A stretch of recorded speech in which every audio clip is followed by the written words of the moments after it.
ಪ್ರೇಮದ ಸುದ್ದಿಯನ್ನೆಲ್ಲ ನನ್ನ ಶತ್ರು ಶೇಷಾದ್ರಿ ಕಿವಿ ತಲುಪುವಂತೆ ಬೇರೆಯೊಬ್ಬರ ಮೂಲಕ ಬಿತ್ತರಿಸಿ ಅವನಲ್ಲಿ ಬೆಂಕಿ ಹಚ್ಚಿದ್ದು.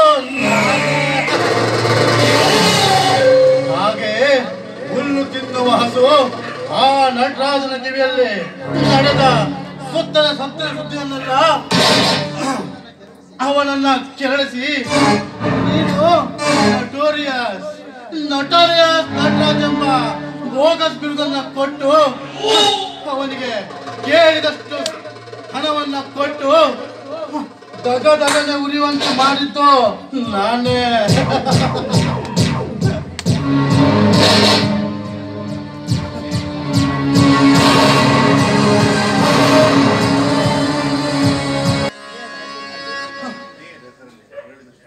ಹೇಳಿದ ಹೆಸರಲ್ಲಿ ಕೇಳಿದಷ್ಟು ಹಣವನ್ನ ಕೊಟ್ಟು ಸಂಬಂಧದ ಸಂಚನ್ನು ಹೂಡಿ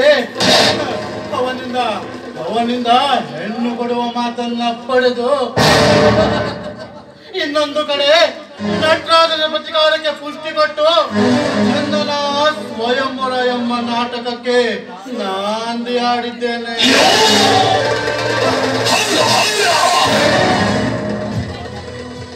No, I am really sorry. ನಟರಾಜನಿಗೆ ಅವಳು ಸ್ವಯಂ ವಧು. ಎಸ್, ಚಂದನಾಳ ಮದುವೆ ನಟರಾಜನ ಜೊತೆ.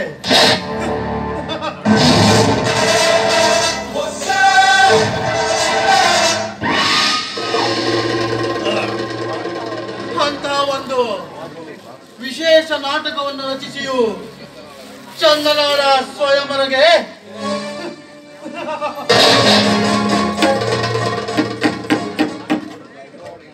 ಅವಳಿಗೆ ಹಣದ ಆಸೆಯನ್ನು ತೋರಿಸಿ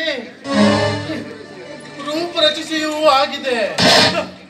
ಇನ್ನೇನು ಸಹನ ಶಾಪಿಂಗ್ ನೆಪದಲ್ಲಿ ನಮ್ಮ ಕಥಾನಾಯಕಿ ಚಂದನಾಳನ್ನು ನಾನು ಹೇಳಿದ ರಂಗಸ್ಥಳಕ್ಕೆ ಕರ್ಕೊಂಡು ಬಂದರೆ ಅಲ್ಲಿ ನಡೆಯುವುದೇ ವಿಭಿನ್ನವಾದ ನಾಟಕ.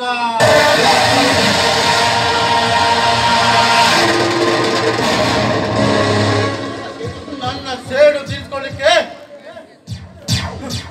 ಅವಳು ಇದೇ ಒಳ್ಳೆ ಸಮಯ.